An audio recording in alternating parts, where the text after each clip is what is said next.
Students, good morning. Last time we discussed about chapter number 10, straight line, and we discussed exercise 10.2. Today we discuss our new topic is slope of line. Slope of line. तो उसमें slope of line क्या होता है? कोई line होती है linear equation, जैसे कि लीनियर इक्वेशन में आपके पास ax plus by plus c is equal to 0 और उसका स्लोप फाइंड करना। तो लाइन का स्लोप कैसे फाइंड होगा? तो स्लोप ऑफ लाइन उसकी फॉर्मूला है m equal to minus a upon b। m equal to what? Minus a upon b। Okay, next है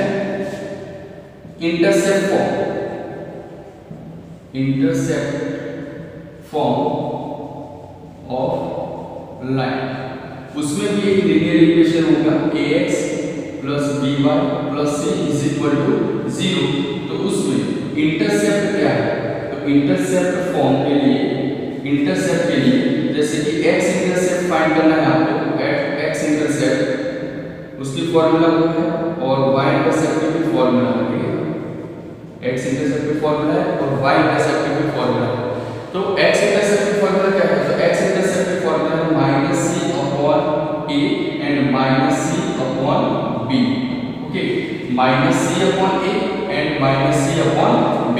okay, ax plus by plus c is equal to 0 के लिए intercept formula कैसे apply करोगे?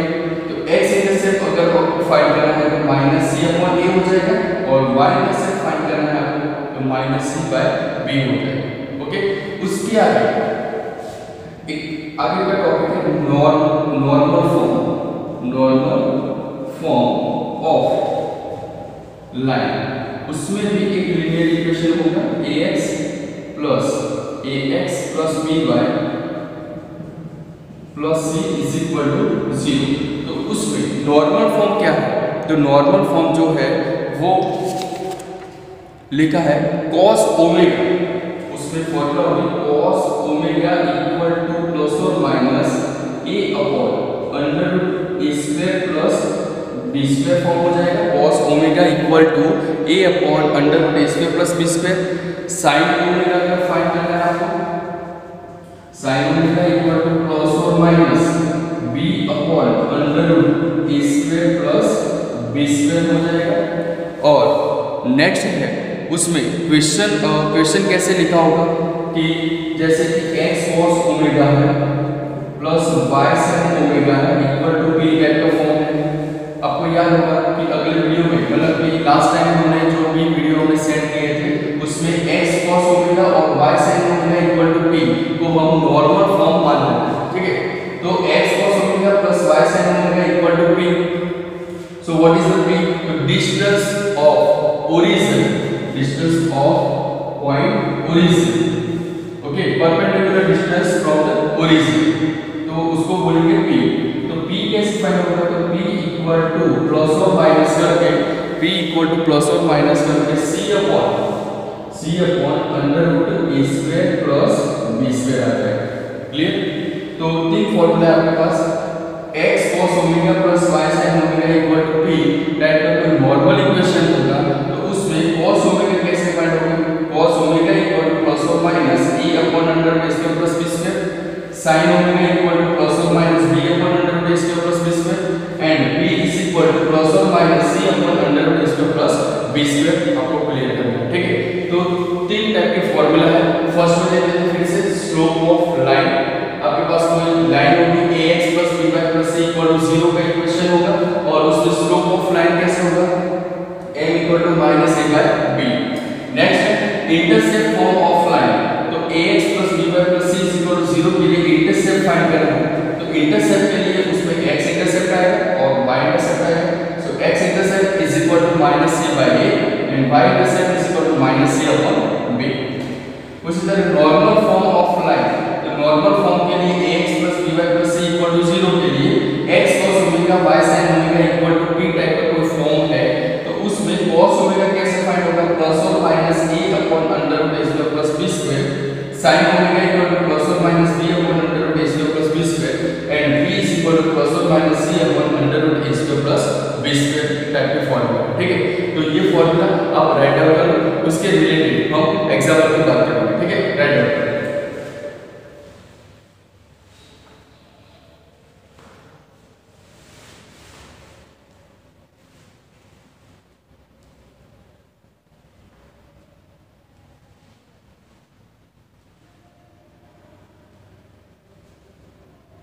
अब देखो उसके रिलेटेड एग्जाम्पल 13 की बात करें, ये फॉर्मूला के रिलेटेड एग्जाम्पल देखो 13। एग्जाम्पल नंबर 13 में लिखा है equation of a line is, equation of a line is, line का इक्वेशन है, इक्वेशन क्या है 3x minus 4y plus 10 equal to 0, 3x minus 4y plus 10 is equal to 0, और उसमें 1 नंबर में फाइंड करना है स्लोप फाइंड करना है, स्लोप, और सेकंड नंबर में आपको इंटरसेप्ट फाइंड करना है, ठीक है, इंटरसेप्ट।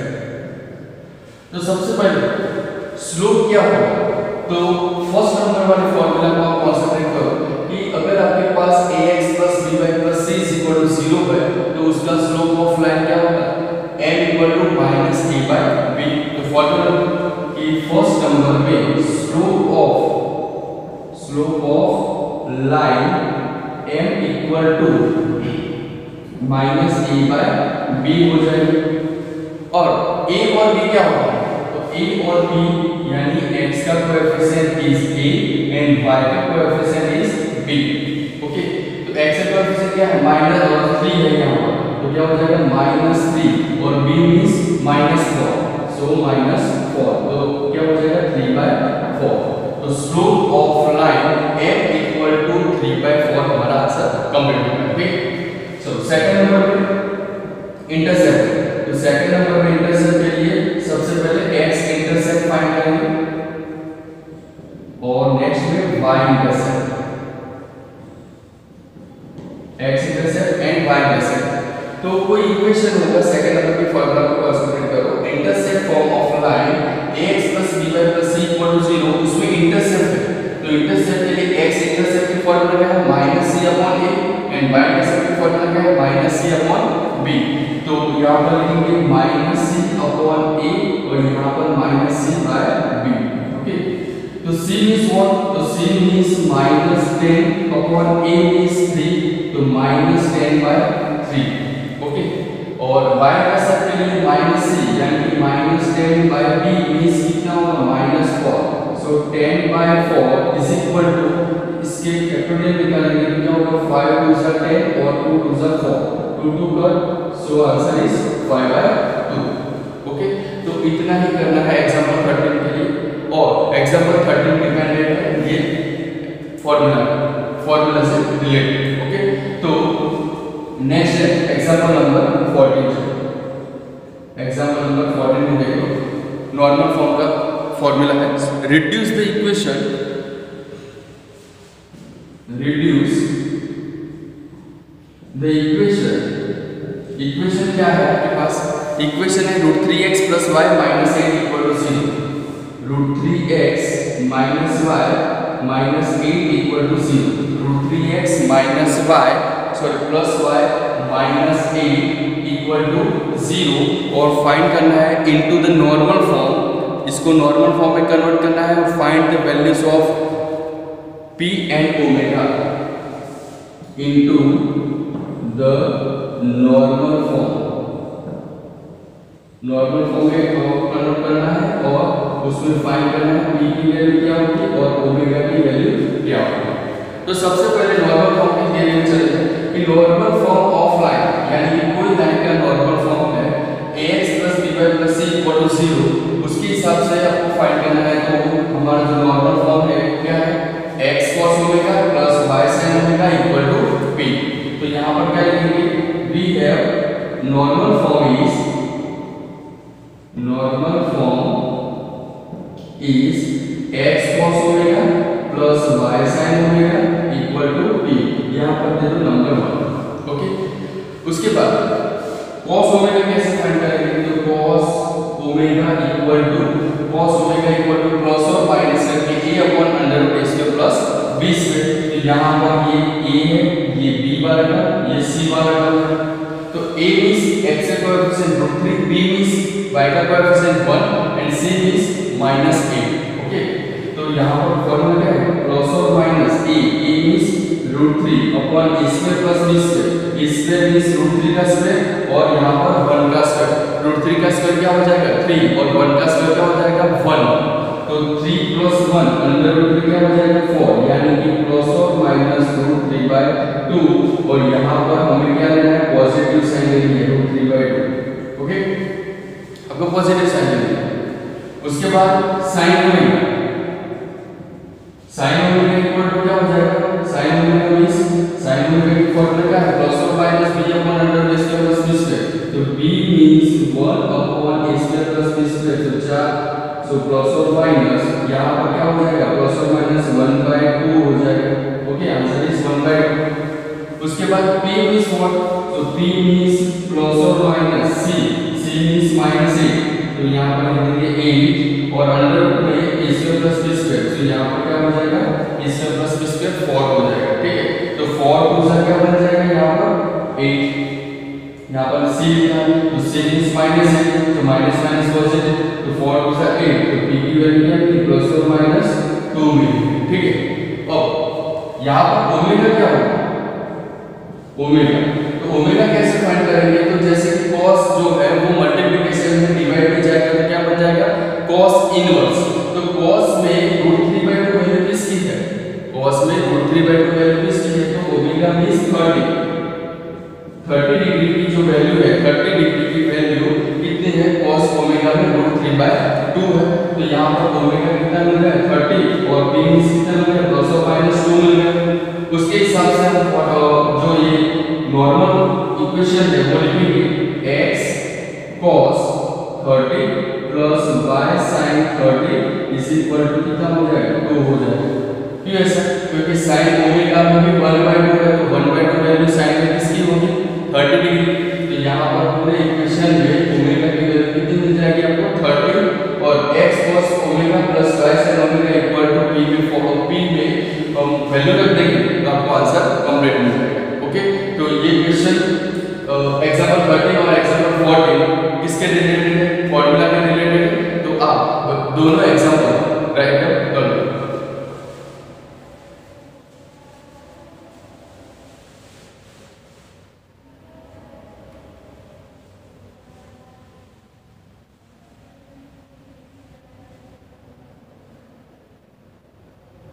नेक्स्ट है एग्जांपल नंबर 50। एग्जांपल नंबर 50 उसमें लिखा है find the angle between the lines, find the angle between the lines. दो लाइंस है आपके पास, वो है y minus √3x minus 5, y minus √3x minus 5 is equal to 0 और दूसरी लाइन है √3y minus x plus 6, √3y minus x plus 6 is equal to 0। फिर से देख लो right equation, y minus √3x minus 5 equal to 0 and √3y minus x plus 6 equal to 0। तो you have दो line है आपके पास। ओके, तो एक लाइन और ये है दूसरी लाइन।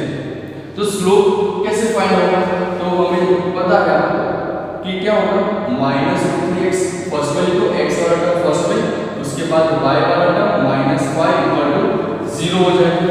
ये लाइन थी पहले x वाला टर्म, उसके बाद y वाला, उसके बाद कांस्टेंट है माइनस को अंदर प्लेस करो तो क्या हो जाएगा √3x minus y plus 5 equal to 0। तो ये लाइन का इक्वेशन एक कंप्लीट होगा। ठीक है, उसी तरह यहाँ तो क्या हो जाएगा minus x plus √3y plus 6 equal to 0।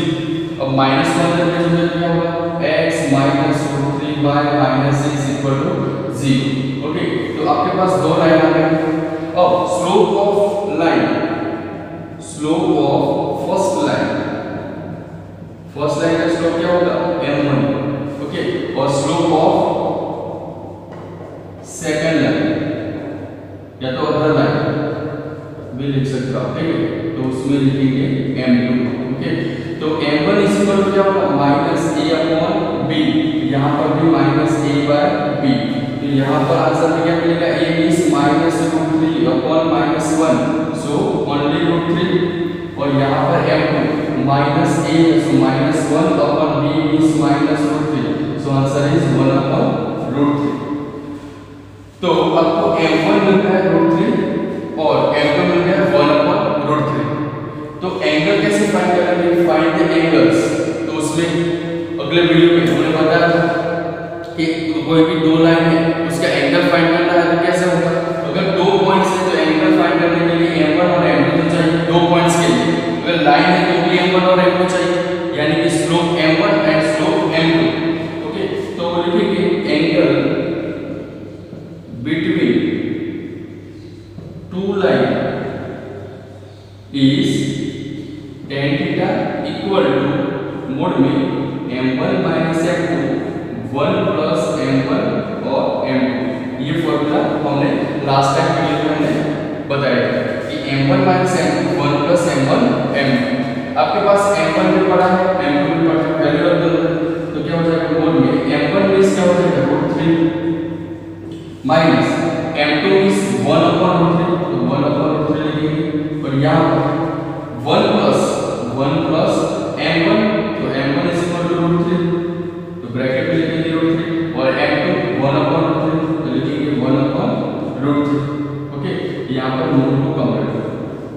उसके बाद इसका सॉल्यूशन करो कि √3 अगर मैं एलसीएम लेता हूँ, √3 एलसीएम लूंगा तो क्या हो जाएगा, √3 × √3 तो 3 हो जाएगा, 3 माइनस 1, तो यहाँ पर क्या हो जाएगा, 2 हो जाएगा डिवाइड।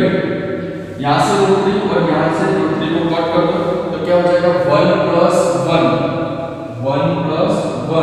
इक्वल टू क्या हो जाएगा, 2 हो जाएगा। तो यहाँ पर 2 लिखेंगे, √3 लिखेंगे और यहाँ पर भी 2 लिखेंगे। सो यहाँ से 2 कट तो 1 अपॉन √3 आंसर मिला किसका, tan theta.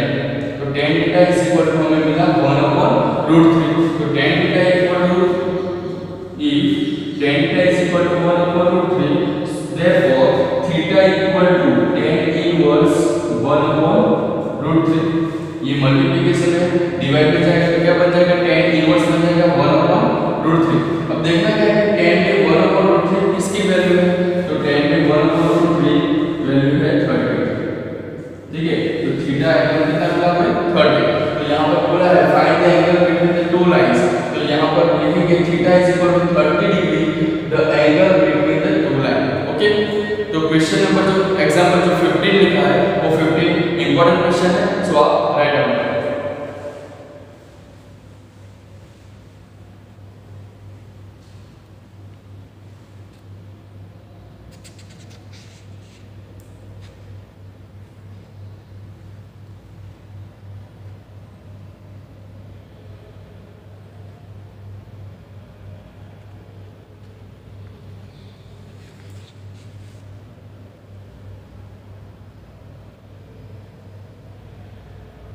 Next example number 16। Example 16 बताना है so that two lines a1x plus b1y plus c1 equal to 0 and next line is a2x plus b2y plus c2 is equal to 0। दो line है आपके पास a1x b1y plus c1 equal to 0 and a2x plus b2y plus c2 is equal to 0 where b1 b2 is not equal to 0 are b1 and b2 is not equal to 0 are उसमें first number को बताना है आपको कि parallel होगा, parallel तो होगा a1 के नीचे a1 upon a2 is equal to b1 upon b2। ऐसा है क्वेश्चन में क्या बोला है, a1 upon b1 is equal to यहाँ पर a1 upon b1 बताना है और यहाँ पर a2 upon b2 बताना है, ठीक है। कब पैरेलल होगा तब। उसके बाद परपेंडिकुलर, परपेंडिकुलर तो परपेंडिकुलर के लिए कौन सा टर्म लाना है, a1 a2 माइनस b1 और b2 इक्वल टू 0 ऐसा टर्म हमें कंप्लीट करना है, ठीक है। यहाँ पर cross a1 a2 plus b1 b2 equal to 0, यानी कि आपके पास दो लाइन है और दो लाइन का सबसे पहले क्या करेंगे, स्लोप फाइंड करेंगे। क्यों ऐसा, क्योंकि अगर दो लाइन पैरेलल होगी, अगर दो लाइन पैरेलल होगी तो अगले वीडियो में हमने बताया था कि दोनों का स्लोप क्या होगा, इक्वल होगा। अगर परपेंडिकुलर है, अगर परपेंडिकुलर लाइन होगी ये दोनों, तो m1 dot m2 equal to क्या हो जाएगा, -1 हो जाएगा। ठीक है, तो सबसे पहले पैरेलल के लिए चेक करें, तो पैरेलल लिखेंगे फर्स्ट नंबर में, if two lines are parallel, so first slope of line यहाँ पे क्या हो जाएगा, m1 इक्वल टू m2 हो जाएगा। तो first slope of line m1 equal to, और यहाँ पर second slope of line m2, तो ये क्या हो जाएगा। तो सबसे पहले फर्स्ट लाइन का स्लोप फाइंड करें, तो फर्स्ट लाइन का स्लोप क्या हो जाएगा, -a1 upon b1, -a1 upon b1 हो जाएगा। उसके बाद second slope of line m2 क्या मिलेगा हमें, -a2 अपॉन b2 मिल जाएगा। अब दोनों लाइन अगर पैरेलल होगी तो क्या हो जाएगा, m1 इक्वल टू m2 हमें चाहिए।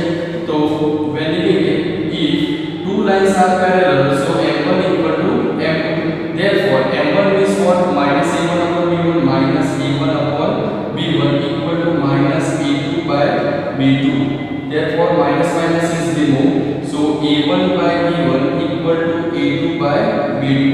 ओके, तो यहाँ पर हमने जो क्वेश्चन बोला है कि पैरेलल है तो ऐसा बताओ कि so that a1 upon b1 is equal to a2 upon b2, तो हमने ये प्रूव कर दिया। ठीक है, नेक्स्ट सेकंड नंबर में लिखेंगे, if two lines are perpendicular,